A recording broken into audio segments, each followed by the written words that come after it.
Sometimes I wonder why she didn't leave sooner. Why Megan Carter stayed when all the signs were screaming at her to run.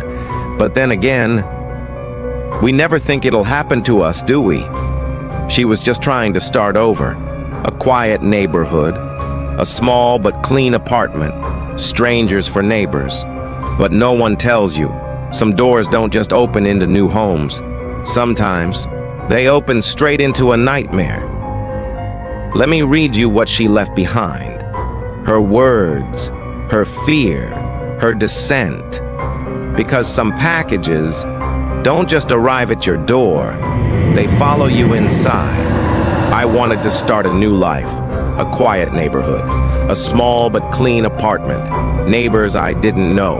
But no one tells you that some doors don't just open to a new home. They open straight into a nightmare. My name is Megan Carter. I'm 27 years old. A year ago, I moved from Chicago, started working at an ad agency in Baltimore. I wanted to erase the past, build a life of my own in solitude. But when I moved into this apartment, I didn't know yet. Some things don't follow you. They wait for you. That morning started off like any other.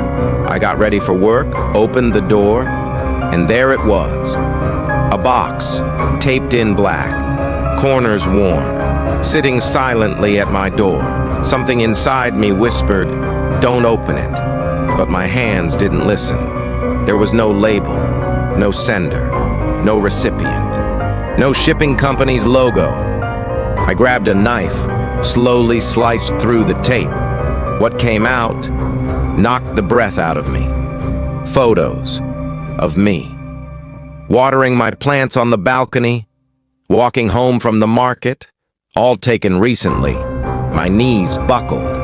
My heart raced. I reached for my phone and called the police. 2 officers arrived within 10 minutes. They barely glanced at the photos. "Probably just a prank from a friend," one said. "Install a camera.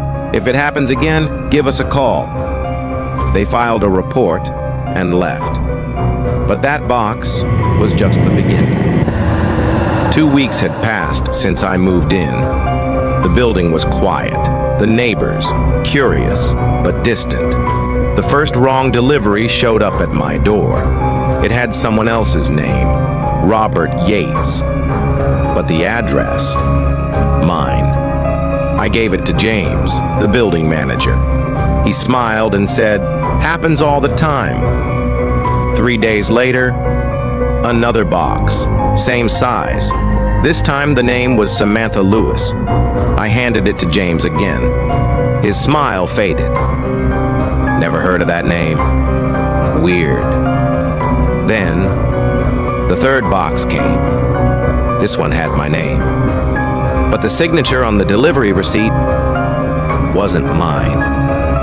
Inside, a cheap coffee mug set. I don't even drink coffee. During lunch break at work, I told Rachel, the woman who sits across from me. She lowered her voice and said, "Be careful. These things start off harmless, but they get disturbing fast." Even her tone was enough to unsettle me. That evening, after a grocery run, my elderly neighbor Martha cracked open her door. "Megan," she whispered, "last night someone stood outside your door for a long time. I heard footsteps. When I turned on the lights, they ran." Her words hit me like a rock in the stomach. For a week straight, a package arrived every day.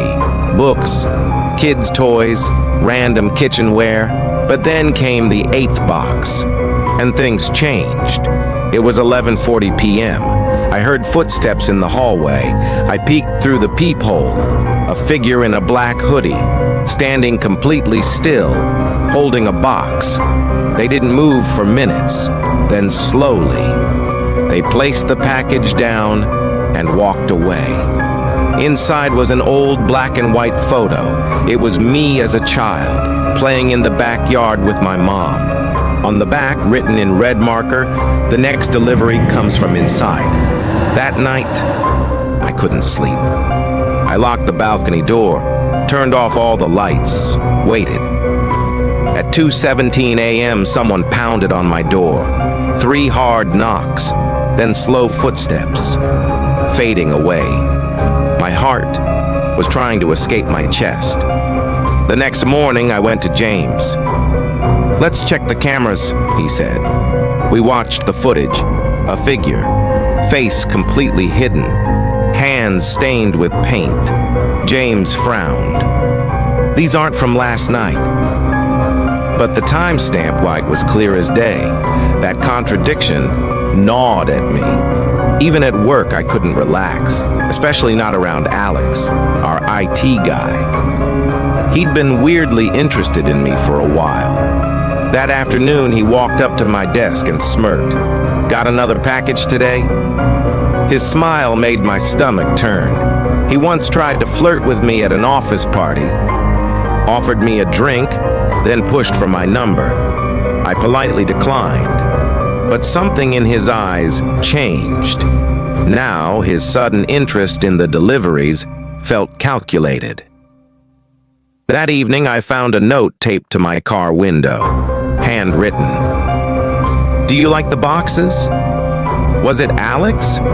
Or just a horrible coincidence?" A week later, I came home in the afternoon. There it was. Another large box.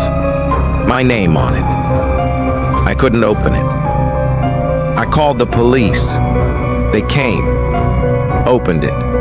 Inside, a pair of old men's shoes, covered in mud, the same color as the soil in the building's garden. Martha, my neighbor, said, "I saw someone in the garden last night. His shoes were filthy."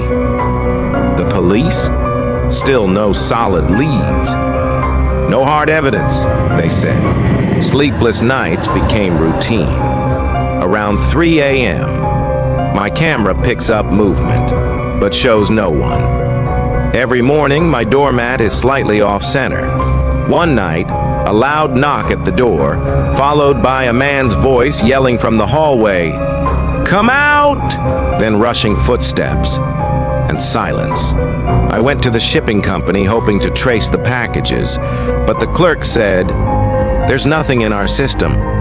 None of these came through us." That day, after leaving the store, someone bumped into me. Didn't even turn around.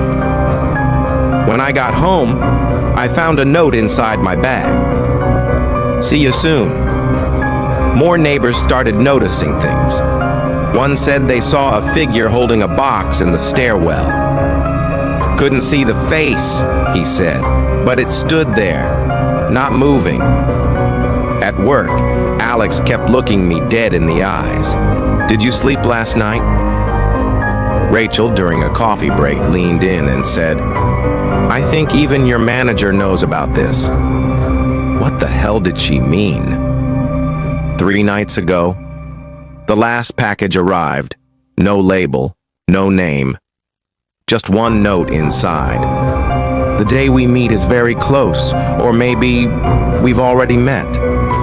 Since then, things haven't stopped, just slowed down. The 3 a.m. motion alerts, the shifted doormat, blank envelopes in my mailbox, whistling in the streets, a knock on the door when no one should be there. The police? Still nothing. They're looking into it. The building manager? Not my problem. I'm tired, exhausted, can't sleep, can't trust. I cross the street when someone walks toward me. At night, I hold my breath when someone passes my door. Even in my own home, I feel like a guest. I don't know what to do. I don't know what I can do. But I know one thing now, more than ever. I'm really, really scared.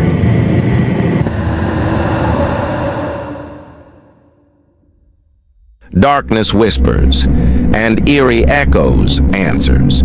True horror stories, paranormal encounters, and mysterious disappearances, all in one place. If you sleep with the lights on, this channel was made for you. Don't forget to like, subscribe, and turn on notifications. Because here at Eerie Echoes, real fear doesn't let you sleep.